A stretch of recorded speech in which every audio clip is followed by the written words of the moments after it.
течет река бессмертного полка. Казненный не забыл героев, идет зарав, забыли тишину.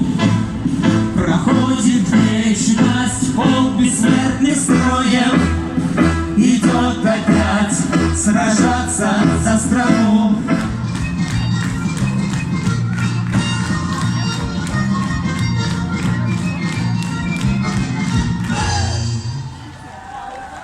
Збирай і розсипи морозний палетка на лясиновому полі. Поцілуй всю радостных кветках і как песни с-под земли.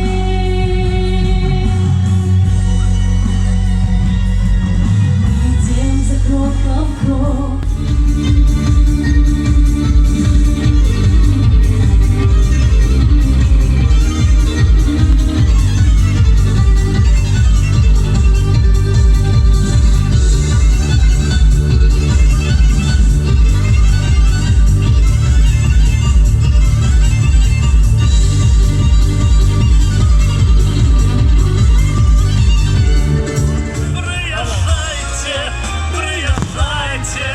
Приезжайте до нас в Беларусь, приезжайте, приезжайте, приезжайте до нас в Беларусь.